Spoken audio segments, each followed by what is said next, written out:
Semogu orangizwa sinjingwamo gakiza ke sinzavamo gakiza ke.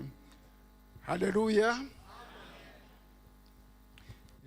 Nkuko mutubona hano no umuryango wa Ngabitsinze Calixte na Mukantagwabira Marthe duhagaze hano dushima Imana ko yatwemereye guhagarara imbere yanyu ngo tugire icyo tuvuga, tukongera no gushima ubuyobozi bw'itorero ryacu ryatwemereye ko dushobora kugira icyo tuvuga ku budahemuka mu muryango ndetse no ku ndangagaciro ziranga abana bubaha Imana. Ko mutureba rero njye na Mukantagwabira twashyingiranywe mu mwaka w'1991 dushyingirirwa muri Kiliziya Gatolika, we ari umumetodiste njyewe ndi umunyagatolika. Ubu rero tumaranye imyaka 34.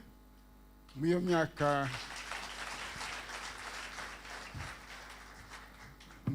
34 yose Imana yaduhaye umugisha, tugira abana, dufite n'abuzukuru. Ubwo rero ikintu rero cyadushoboje kumara iyo myaka yose turi kumwe ni ukubera ubudahemuka. Ubudahemuka rero mu muryango cyane cyane bushingiye ku kumenyana. Abantu bo bashakanye bavuye mu miryango itandukanye ku buryo bisaba ko kugira ngo babane neza bagomba kumenyana, hanyuma urugo rwabo rukagenda neza. Reka rero madamu muhe ijambo nawe agire icyo atubwira ku bijyanye n'inshingano n'ishingiro ryacu mu kubudahemukirana. Haleluya, haleluya, haleluya. Umutware wanjye arakoze. Nk'uko abivuze ibyo koko twashyingiranywe twemeranwa kubana, we asengera muri Eglise Catholique, ngewe nari umumetodiste. Icyaje kumushoboza kuza kwemera kuza muri Eglise Methodiste nuko hari icyo Imana yamushakagaho. Haleluya.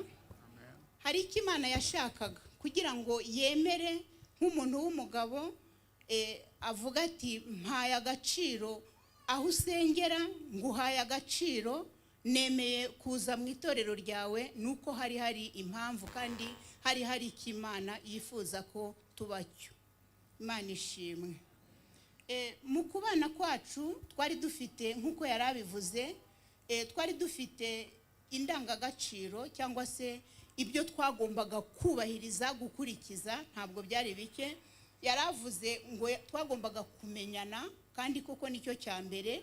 Umuntu akamenya mugenzi we, akamenya icyo akunda, akamenya icyo yanga, akamenya uko akwiye kubana nawe. Natwe niko twagiye tumenyana. Urumva, we yari umukatolike, nge ndi umumetodiste, imisengere yacu inyuranye, ndetse we mu minsi ya mbere yabanjije kujya ajya, nako igihe kinini yabanje kujya ajya muri Eglise Catholique. Nk'uko yabivuze twashyingiwe muri 1991. Bigeze mu mwaka w'1997 nibwo yafashe icyemezo, aravuga ati kubw'impamvu z'imirerere y'abana bacu, kubw'impamvu z'urugo rwacu, kubw'impamvu z'urukundo dufitanye, ngewe ndiyemeje, ndaje nje kugumana nawe muri Eglise yawe. Nkuko abivuze rero, ubwo nafashe icyemezo cyo kuva muri Kiliziya Gatolika mba umumetodiste, kubera ko twashaka ko mu muryango wacu haboneka ubumwe. Iyo umwe yajyaga hamwe undi akajya ahandi, wasangaga ubusabane mu muryango buba bukeya. Noneho mpitamo ko kugira ngo ubumwe mu muryango wacu duhuze imyemerere, nemera kujya muri Eglise Methodiste Libre mu Rwanda. Ubwo ngubwo kwari kugira ngo abana bacu tubahe uburere hakiri kare kugira ngo bazakure bayoboka itorero rimwe, bamenya Imana, badatatanije ingufu, tukaba hamwe nk'umuryango. Ikindi cyabidushoboje ni ibiganiro mu rugo. Ikindi kibasha gushoboza abantu kubana mu mahoro ni ibiganiro. Twaricaraga, n'ubu turacyabikora, turicara tukajya inama ku kintu iki n'iki. Urugero, niba tugiye gukora igikorwa icyo ari cyo cyose, turabanza tukicara tukajya inama. Ubwo ndabivuga mbere, abana batarakura cyane, bakiri bato, twaricaraga twembi tukajya inama. Ariko aho bakuriye ntabwo nabo tubaheza, ntabwo tubaheza mu biganiro byacu. Turababwira bakaza, tugafatanya, tukajya inama ku kintu iki n'iki, kandi tukacyuzuza bikagenda neza. Ubwo rero ikintu cyitwa ikiganiro, tukabwizanya ukuri, tugasasa inzobe, aho umwe yitwaye nabi undi akamukosora, akamukebura. Ibyo ngibyo byagiye bidufasha mu myubakire y'urugo rwacu muri iyo myaka 34 tumaranye. Nyuma yo kubahana, ubwo ngubwo mu muryango wacu duha buri wese agaciro. Madamu muha agaciro nk'uko nanjye akampa, kugira ngo twese mu muryango iyo tugiye gukora ikintu tugomba kubyumvikanaho, tukajya inama, igitekerezo atanze tukakidiskitaho, hanyuma tugafata umwanzuro ufitiye umuryango wacu akamaro. Ariko ntabwo tubana nk'abamarayika. Haleluya. Ntabwo tubana nk'abamarayika. Hari igihe kigera nyine hakaba ibyo tutabasha kumvikanaho neza. Biba bisaba imbaraga nyinshi, biba bisaba amasengesho akomeye, kubera yuko ntabwo byakwemera ko mu rugo abantu babana nk'abamarayika. Nabaha nk'urugero, umutware wanjye akunda umupira. Akunda umupira, ni ukuvuga ngo ashobora kuva ku kazi akicara hariya akareba umupira, akawureba. Hari igihe cyagiye kigera nkamubwira nti rero birasaba ko tuzagura televiziyo ebyiri, umwe akajya areba iye, undi akareba iye, kubera yuko ndi kujya mbona televiziyo warayihinduye iyawe n'umupira. Kandi uko akunda umupira gutyo, ngewe simenya naho berekeza umupira. Sinshobora kumenya ngo umupira ngo ekipi iyi niyi. Kurya hari igihe nzi uruhande rwe nkamubaza ntese ubundi buri yiriya yambaye ibitukura ni iyihe? Atese wasomye hariya ko byanditseho, ariko mu kanya gato nkaba ndabyibagiwe. We ababizi ku buryo na mbere tugishaka nawe tutaranagira televiziyo, tutaragira aho dushobora kubirebera, yicaraga uruhande rwa radio, akaba afite ama ekipe ngo yatsinze naya, nkabona mbega bimutwaye energy, nkabona biramuhangayikishije, ngo ikipe yacu yatsinzwe, ngo ikipe yanjye yatsinzwe. Ibintu nk'ibyo ugasanga we nibyo ari guha agaciro cyane, kandi ngewe simbizi, sinanabyitayeho, sinzi no kubireba. Ahubwo ngewe nkaba mfite ibindi ndi guha agaciro, kandi we atari byaha agaciro. Icyo gihe rero bigenda bidusaba ko tugenda dushyira ku munzani. Haleluya. Amen. Niba ari igihe cy'umupira, nkaba nzi ko ari burebe umupira, yenda akaza kuduha nk'iminota 10-20 yo kumva amakuru, ubundi agasubira mu mupira. Murumva ko ibyo bisaba kwihanganirana, bisaba kwihangana. Yenda nanjye nashoboraga gushaka kwirebera utundi turi kubera hirya no hino, uduki n'uduki, ariko we ari concentré cyane, ari gushaka kwimenyera ikipe yatsinze, ariko kandi akaba nakunda amakuru azi no kuyumva. Hakaba noneho igihe ngerange ngasa naho nabyibagiwe ko n'amakuru abaho na televiziyo ibaho, kandi mvugishije ukuri ko abantu bajya mu ijuru no kuyifungura kugeza ubusimbizi. Madamu ibyo avuze ni ukuri, ariko ntabwo tubitindaho cyane. Gusa icyo mushimira, akunda gusenga kandi akunda no kuririmba. Ubwo rero igihe yo kigeze ndamwihanganira akajya muri gahunda za korali. Mubizi ko korali zigira zitwara igihe kinini, ariko nk'umuryango kuko tuba tuzi akamaro k'amasengesho no kuririmba, ndamureka akagenda igihe cyose aziye, agasanga nanjye nagumye mu rugo ni kumwe n'abana. Byaba ari indi mirimo tugomba gukora nshoboye nkayikora, hanyuma indi bw'abana bacu bakayikora. Tubeshweho rero no gufatanya mu rugo, kandi iyo hagize ikibazo kibaye hagati yanjye nawe, kuko ntabwo twavuga ngo turabamarayika, icyo gihe biba ngombwa ko tubiganiraho njye nawe, abana batatwumva cyangwa se ngo tube twabijyana ahandi, nitwe twenyine tubyikemurira kandi bikagenda neza cyane. Haleluya. Ikindi cyagiye kidufasha mu myubakire yacu muri iyo myaka 34 ni ukutavugira hanze. Yarabikomojeho, ibyacu ni ibyacu. Njya nkunda kubibwira abana bacu bubatse, ni ibyacu. Hari umuririmbyi uba mu gitabo cy'indirimbo uvuga ngo ni njye njyenyine. Urugo twarwubatse twembi. Data bukwe yitwaga Rwubaka babiri, Rwubaka. Nitwe twembi twarwubatse. Ntabwo twifuza ko hari undi muntu wundi wazamo ngo aze kutugira inama. Ntabwo ari bibi, ariko nta nubwo ari byiza cyane burya. Kuko iyo watangiye kugenda uganyira amaganya yawe cyangwa uganyira ibibazo byawe cyangwa uganyira urugo rwawe abandi bantu, uba uri kwishyira hanze. Kandi iyo wishyize hanze kugaruka birarushya, kuko akarenza impinga, akarenza umunwa akarushya ihamagara. Haleluya.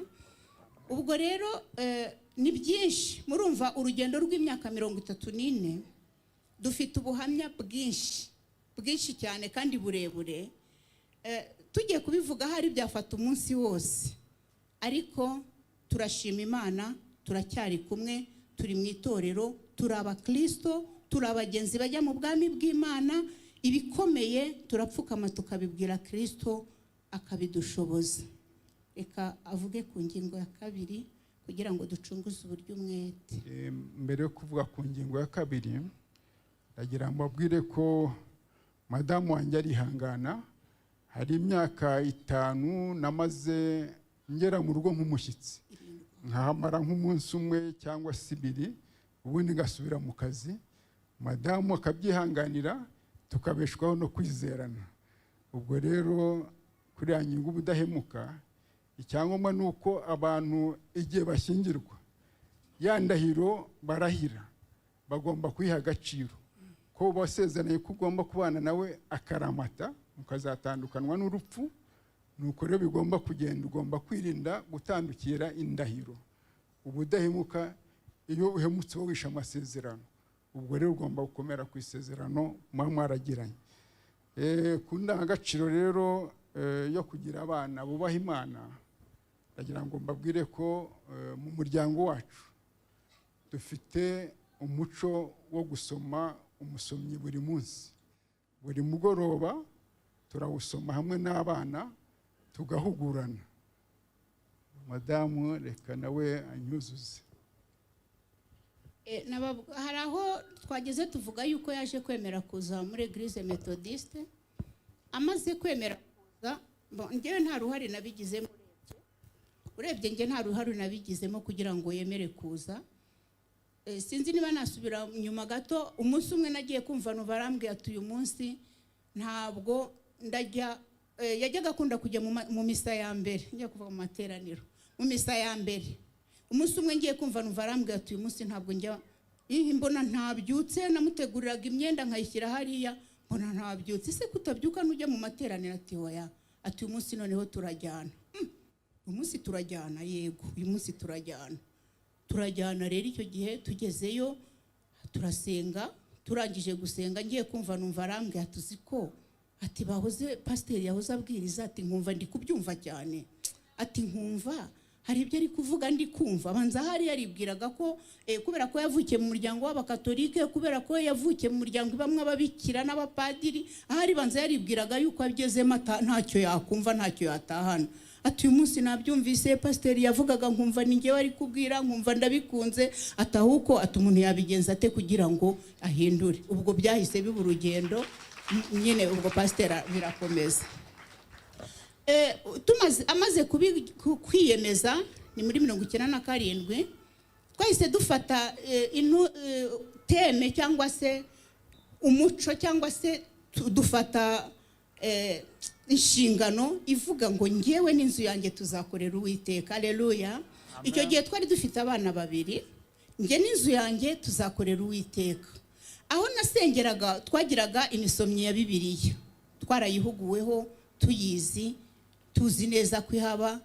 Ubwo nibwo twahise tugenda tugura umusomyi wa Bibiliya, tukicara tukawusoma nimugoroba. Twebwe dukunda kuwusoma nimugoroba kuko nibwo twese tubasha kubonana. Mu gitondo bamwe babaga bari kujya ku ishuri, abandi babaga bari kwiruka bajya mu mirimo. Duhitamo gufata isaha ya nimugoroba mbere yuko tujya ku meza. Mbere yo kujya ku meza twahisemo mbere yo kujya ku meza, kubera ko iyo abantu bavuye ku meza akenshi na kenshi baba bananiwe, ibiryo byuzuye inda, basinzira, sinzi uko biba bimeze. Ariko iyo dufashe mbere yo kujya ku meza, turasenga, tukabazanya ibibazo, buri wese akaba azi ko agomba gusubiza ikibazo, buri wese akaba azi ko agomba gusoma, buri wese akaba azi ko akwiye gusenga. Haleluya.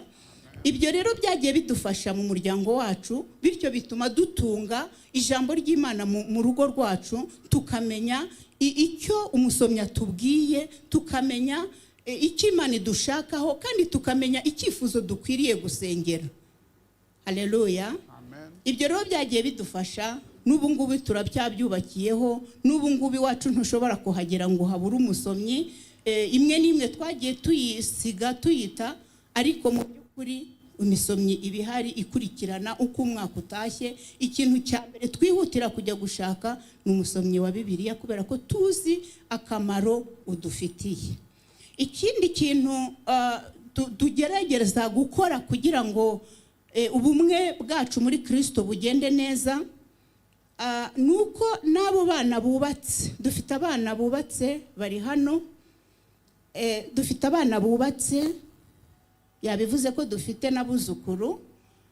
Abo bana bubatse tujye dufata umwanya mu rugo rwacu tukabahamagara bakaza n'abana babo, tukicarana. Bana banjye nimuze.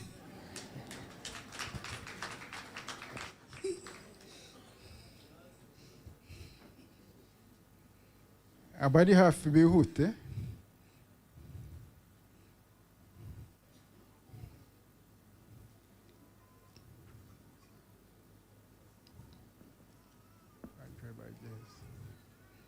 Ndabona umwe ari we udahari, banza yagiye ku kazi.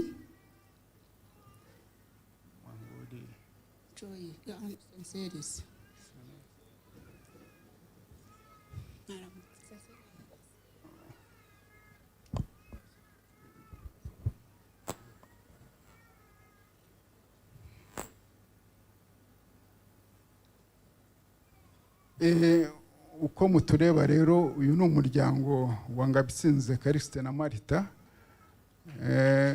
Uriya wo ku ruhande ni umukwe wacu, yitwa Edizo. Umugore yagiye ku kazi ntiyabonetse, yitwa Sensere. Aba bana batatu bafite hano ni abana b'ubwo n'abuzukuru bacu, Fidel na Dada. Uriya ni umukazana wanjye, uyu ni umuhungu wanjye.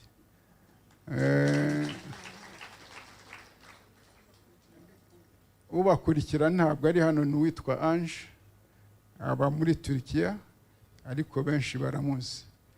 Ubwo rero hari n'undi uri ku ishuri, uyu Joy nawe ni umukobwa wacu. Hari undi muto rero uri ku ishuri. Ubwo rero umuryango, hari abazukuru babiri ba Fideli, hari abana babiri bateranye mu rya mbere, kubera ko tugira gahunda ivuga ngo burya iyo umwana yaje ku rusengero naho yaba ari gukubagana naho yaba ari kugira gute burya ifoto ye Imana irayifotora. Haleluya. Iyo umuntu yakandagiye hano ku kibuga cyo ku rusengero, waba uje muri repetition, waba uje gusenga, waba uje kugira gute, yaba ari gutaratamba imbere, yaba ari gutaratamba mu modoka, burya haba hari ifoto iri gufotorwa mu ijuru. Imana ikagaragaza ko uwo mwana yahageze kandi yageze ku nzu y'Imana, ku buryo ku itariki iyi tariki ya 12 mu ijuru, iyo tariki zaba yibukwa ko abana bagiye ku rusengero. Aba bafite umwana ukubagana, ariko ndababwira ntumva ntimumusige aze ku rusengero kwifatisha ifoto. Haleluya. Aba rero igihe kiragera tukabahamagara mu kwezi, rimwe mu kwezi bakaza tugateranira mu rugo. Dufite icyumba duteraniramo dugishashemwe umukeka, nawe nejo nuzabona kandi uzazuhapfukama, ariko nta bantu benshi twemerera, ni icyacu, tugapfukamamo tukaganira n'Imana. Haleluya. Ni imwe mu mpamvu ituma bemera kuba baza hano, n'abamaze gushaka, n'abamaze kubaka ingo, n'abakwe bacu n'abakazana bacu bakumva ko ku cyumweru cyangwa se mu yindi minsi bafite ishyaka ryo kuboneka mu nzu y'Imana. Haleluya. Nge n'inzu yanjye tuzakorera Uwiteka. Niyo gahunda yacu, niyo tugize. Kandi uyu muririmbyi aravuze ngo mpisemo guhora nkizwa ngashingwa mu gakiza. Intego yacu cyangwa se icyo twifuza ni ugushingwa, ntabwo ari ukunyeganyezwa, ntabwo ari uguhagarikwa, oya ni ugushingwa, tukinjira tugashingwa mu gakiza, kandi ntabwo tuzakavamo. Amen.